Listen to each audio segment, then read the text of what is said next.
amis téléspectateurs asalaamaaleykum daleen ak jàmm ci seen émission campagne électorale dernier numéro boobu léegi ñu ànd ak yéen mbokki xarit yi ci di leen dégtal le meilleur de la campagne de vos candidats ci ay proximités mais également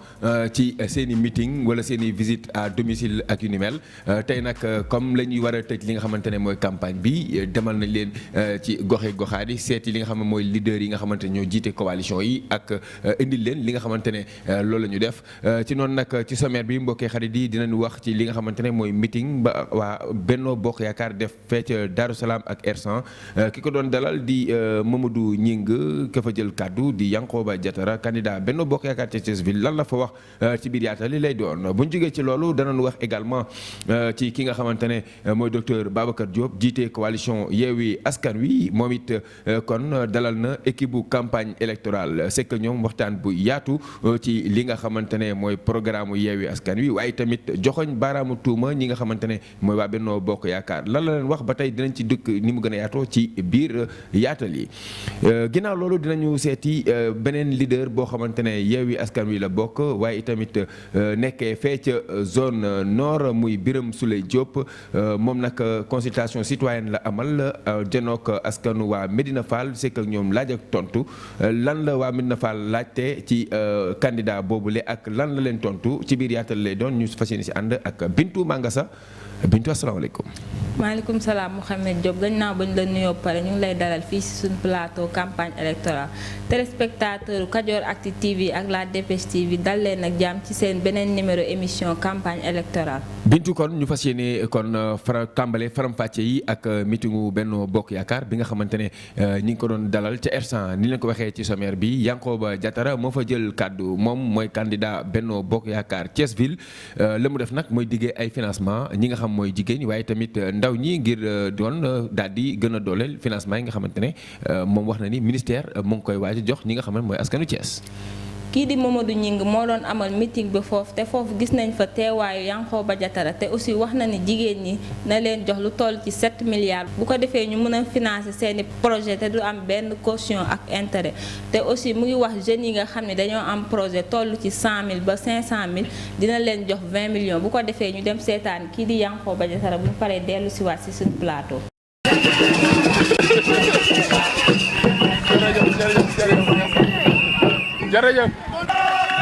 jërëjëf beneen bi mooy sànq Mamadou wax na ko am na également jigéen ñu ko fi wax mbiru financement yi nga xam ne ñu ngi koy defal jigéen ñi Mamadou dama lay féliciter ci initiative bi nga jëloon ci say moyens propres lancé ay financement à hauteur de 100 millions fii ci jigéen ñi ci R100 ak Darou Salaam kon Mamadou félicitations yow yaa ngi woon ci yoon wi mais Mamadou xamal ni dootoo ci wéet parce que mbokk yi dinañ nekk sa wet dootoo ci wéet Mamadou sa mbokk yi dinañ nekk sa wet xam ngeen ni man lancé naa programme 100 millions tàmbali la nag dawal leen ndànk rek tàmbali la man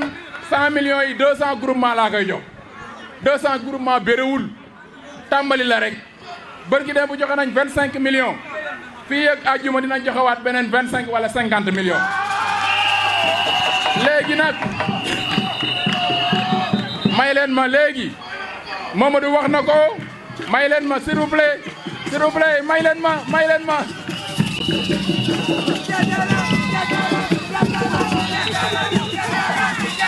jërëjëf léegi beneen bi mani jigéenu Thiès jigéenu Darou Salaam jigéenu R100 na seen xel dal li ngeen xam ni Mamadou Gningue mu ngi ko doon def R100 xam leen ni dootu ci wéet xam leen ni dinañ nekk si wetam seen doom Sayer Mangane dina ci wetam man mii Yankhoba Diattara dinaa nekk ci wetam man li nga xam ni commencé naa ko 200 millions la tàmbali la yéene bi ñu am Mamadou Abdou Mbow sax mu ma koy reporté si ginnaaw naan ma yow waa réew mi rek ngay finance ma ne ko Abdou mani ñoon ambition bi ñu am mais Abdou Mbow aussi mu ngi doon financé faamu APR yi rek waa jàmm gën Abdou Mbow aussi dama lay sànni xeer Maodo tamit mu ngi doon financé waa Cité Lamine rek léegi nag na seen xel dal waa Thiès yëpp ñun li nga xam ni moom la ñu lancé mooy programme boo xam ni dinañu jël enveloppe bu 1 milliard jox ko jigéenu Thiès 1 milliard laa leen di jox. jërëjëf 1 milliard boobu nag mani 1 milliard boobu jigéen ñi da ngeen di xam ni jigéen ñi dama leen di wutal loo xam ni da ngeen di am seen bureau bopp damay loué benn immeuble pour yéen immeuble lay léegi loué pour yéen installé dama leen dànk rek ma installé benn conseil d'administration boo xam ne ay jigéen rek a ciy nekk nag ndax nag man xoolal jigéen ñi moom ragal nañu gàcce am nañ jom bëgg nañ suturlu bëgg nañ liggéey bëgg nañ su ak seen njaboot yi damay bañ jël 1 milliard bi jox ko sama benn waay comme Maodo moo daan ci dem wute benn ñaareel wala benn ñettal nag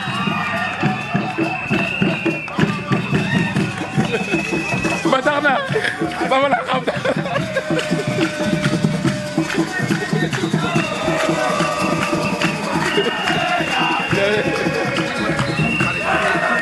way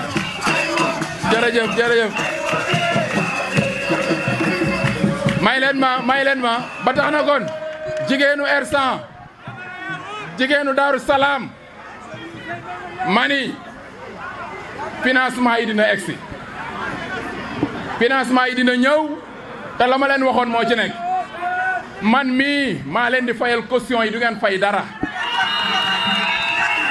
mais également man maa leen di fayal intérêt yi dañ leen di jox xaalis ngeen dem liggéey li ngeen ci am intérêt mu dugg ci yéen ak seen njaboot may leen ma beneen bi nag mooy les jeunes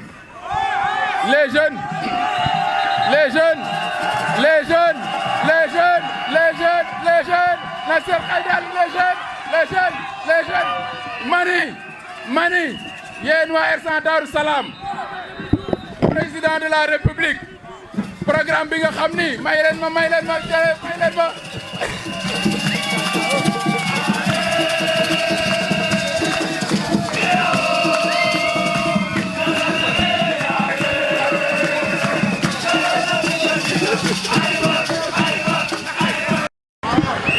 xëyu ndaw ñi bi président de la république di ñëw Thiès dafa ni nañu ubbi pôle emploi bu Thiès ñu loger fa 4 milliards war a recruter 700 jeunes biñ ko defee man maa ñaan sama collègue bi nga xam ne moo yor programme bi ma ne ko dama bëgg à Thiès nga may ma ki nga xam ne moom la ñuy recruter pour mu joxe 4 milliards yi daal di jël emploi yi mu dëgg R100 Daaru Salaam muy Lamine Diouf mii Rose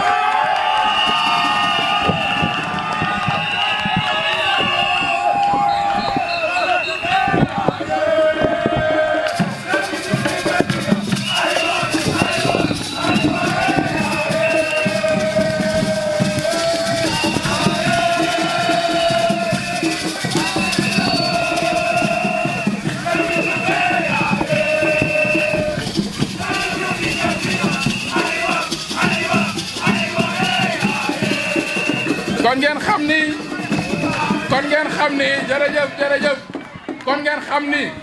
man bàyyi woon naa xel R100 Daaru Salaam avant ñuy wax affaire mairie bàyyi woon naa xel R100 Daaru Salaam avant ñu may investir candidat au niveau de la ville parce que dama seetlu Lamine Diouf nekk jeune intellectuel nekk cadre dëkk R100 dëkk Daaru Salaam suñ ko fa tegee waa Daaru Salaam ak waa R100 kenn du leen fàtte kenn du leen bàyyi ginnaaw kon jëli na seen xel dal mais malgré cela Lamine damaa ni man damay lancer programme comme ni ma defal jigéen ñi defal ko jeunes yi man dama ne ci banque bi may leen ma tur s'il vous plaît banque bi nga xam moom laay liggéeyal pour jigéen ñi ndax man dama faa déposer 7 millions ñu daan may jox 100 millions pour les jeunes damay lancer programme roo nag bul mer ndax dafa naa ni yow dama laa xaw a gën a gaaw dama ni damay déposer 5 millions génn 50 millions pour les jeunes de Thiès nga xam ni ñoom mais loolu nag jeunes yi da ngeen may dimbali déposer ma projet yi su dee projet entre 100 000 ba 500 000 mën naa ko financer nga xam ni dinaa mën a financer au moins 100 jeunes ñu commencé loolu suñu paree ci 50 millions yi demaat beneen 50 millions. Ro maintenant yow il faut ma lay jàppale ci ministre des finances nag mu lay génneel xaalis bi ndax il faut nag au niveau de l'État président la da koy wax régulièrement il faut que au niveau des pôles emploi dotation yi nga xam ne moom lañ koy yóbbu ñu koy accélérer muy gaaw loolu aussi su dul am gars yi dañ lay song te dañuy ñëw financement yi du fa nekk te loolu xam naa fi ma lay jaar jàppale la nga na sa xel dal kon waa R100 waa Daaru Salaam loolu laa bëggoon wax di la mu doonoon Yankoba Diatara candidat Benno Bokk Yaakaar mbokki xarit yi dañuy kon dem fële ca kon Thiès ville ba tey ak coalition Yewwi Askan Wi seen candidat nag foofee ca Thiès ville mooy docteur Babacar Diop moom dafa dalal équipe bu campagne électorale comme ni ñu ko waxee sekk ak ñoom waxtaan boobu nag mi ngi ciy joxoñ baaraamu tuuma ñi nga xamante ne mooy waa Benno Bokk Yaakaar lan lañ mën a jàpp bintu ci waxtaan boobu nga xamante ne kii di docteur Babacar Diop sekk na ko ak sunu équipe. Mouhamed docteur Babacar Diop gannaaw ba mu seqee ñun waxtaan bu yaatu foofu du jëm ci élection locale yi li mu commencé mooy dafa njëkk a wax ne instant bu ñu gañee élection yi ba ci suba sa changement bu mag dina am fii si Thiès te changement boobu ñi koy waral mooy waa Thiès te aussi mu ngi wax ni le 23 janvier ca ngoon incha allah waa Yewwi Askan Wi ñoo fas yéenee gagné bureau de vote yi nekk fii si Thiès bu ko defee ñu dem teewlu ki di docteur Babacar Diop dellu siwaat si suñu plateau. Benno Bokk Yaakaar musta am doole Thiès réew mi moo amoon doole Thiès Idrissa Seck amoon doole Thiès ndax yaakaar bu waa Thiès amoon ci moom man jàpp naa ni Thiès wàccoo na ak Idrissa Seck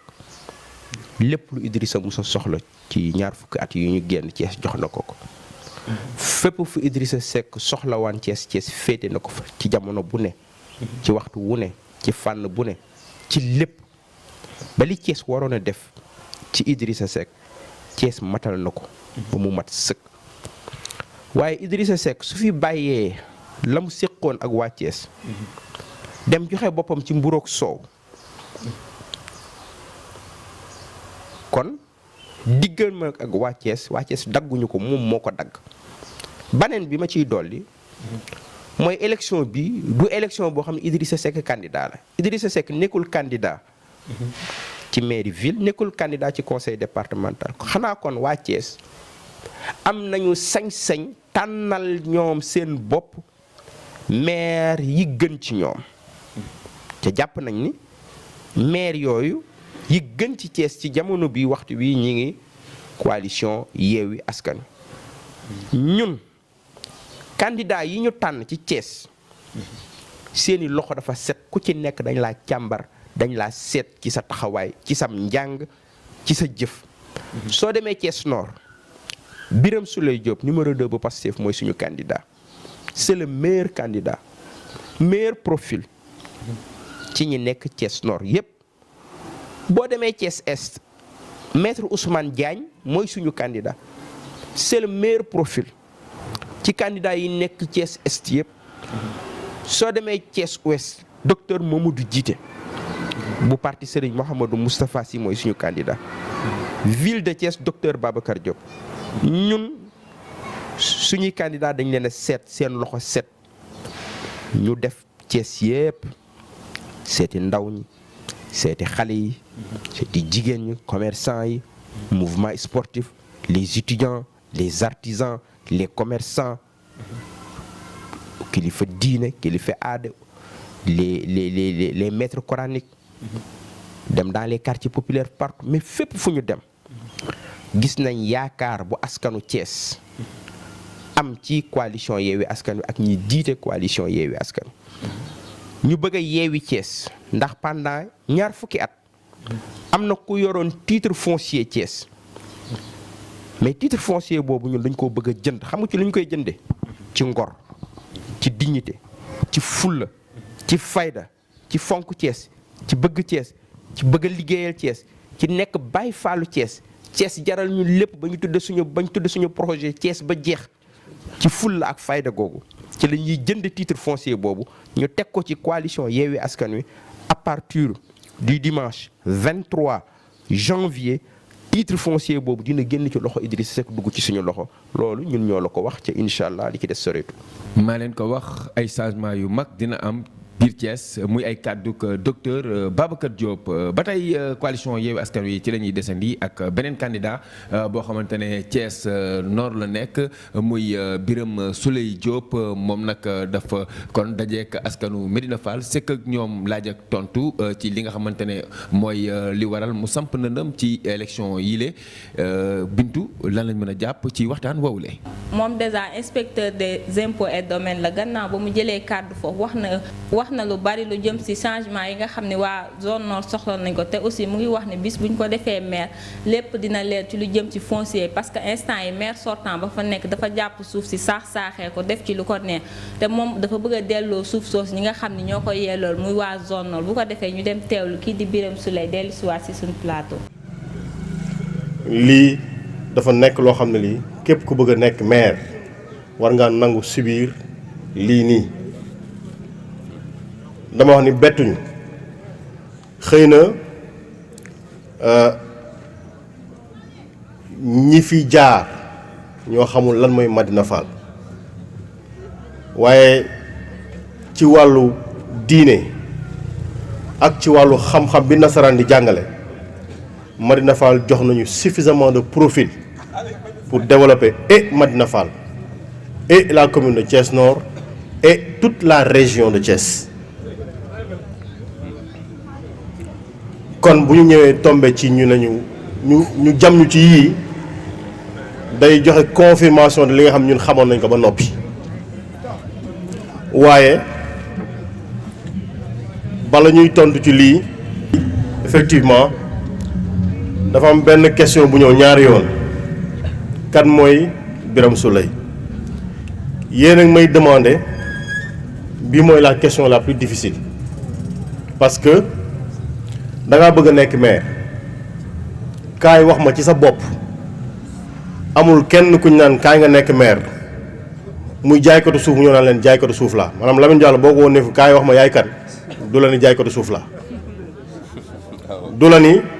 dama doon comp ci courant bi ñu jàpp ma du ko wax. mooy question bi gën a jafe waaye mooy question bi nga xam ñun dinañ sawar ci tontu ci ndax dëgg rek la ñuy wax. waaw kan mooy Birame Souleye waaw man maay Birame Souleye Birame Souleye Diop laa tudd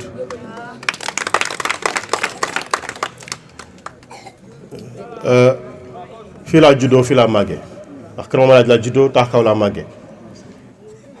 maa ngi jàngee Daniel Brottier collège Saint-Gabriel ak lycée Malick Sy maa ngi am sama baccalauréat en 1997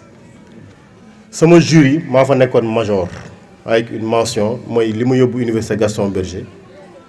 ba ma fay génn it mention laa fa génnee def concours ENA jàll bokk ci ñi rawoon moo tax ma mën a nekk inspecteur des impôts tey je suis inspecteur principal des impôts et des domaines.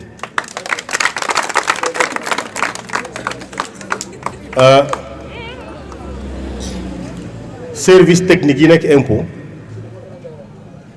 nekkoon naa vérificateur ci direction bi ñuy wax direction des vérifications et enquêtes fiscales foofu ku ñu nawul sa xam-xam doo fa dem. ña fa nekk ci personne musul dépasser 35 personnes def naa fa 3 ans nekkoon naa chef du bureau de recouvrement maanaam ñi ñuy dénk ñuy téye xaalisu impôt domaine def naa fa 4 ans xuloo bu métti moom fa jëlee ndax dama faa sonn parce que liggéeyu xaalis la am naa fa ñaari enquêtes yoo xam dañoo xëy su bari ne ma kaa ñu enquête la kenn tàgguwuma waaye ñun mosuñoo jël dërëm bu ñu moomul ndax d'abord respecter suñuy doom ndax bëgg leen a jox lu lew waaye jiital ci loolu gëm yàlla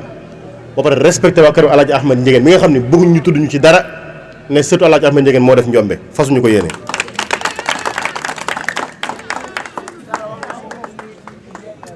fi mu service bi ma mujjee chef du bureau de contrôle ci centre bu mag chef du bureau du contrôle actuellement nag ci benn direction la nekk je suis chef du bureau du contrôle et du renseignement maanaam coy yi quoi. waaw waaye seefu cow yi quoi waaw léegi damay jàngale ENA Pastef moo tax ma bàyyi ko ndax man maa topp ci Ousmane Sonko amatul jot ndax boo bëggee tabax parti buy soppi askan njàngale dama koy def parce que dafa ma neex ci dafa nekk ci suma xol mais tabax parti pour Pastef bu mel ni Pastef ak li muy laaj ci temps moo tax ma bàyyi jàngale ENA ak université ndax dama doon jàngale droit bancaire technique bancaire fiscalité ak éthique des affaires. éthique des affaires am liggéey ci sellal kooku dama ko doon enseigner ay étudiants kooku mooy Birame Souleye bokk na ci sunu xam-xam lii tey maire donc bu ñu waxee ni ci lii la ñuy liggéey yemuñu ci wax ko dañ koo xam danaa ci joxe 3 ba 4 firnde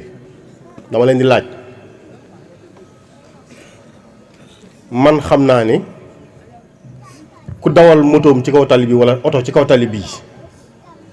accéléré def dépassement irrégulier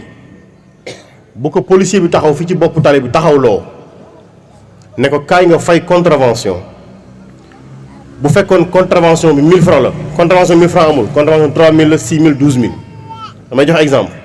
bu fekkoon dañ ko ne kaay nga fay contravention bi 1000 francs xam naa ni 600 francs bi maire bi moo ko moom parce que 60% des contraventions payées ci infraction code de la route yi ñu def ci kaw tali bi municipalité bi moo ko moom Lamine Diallo xamul loolu.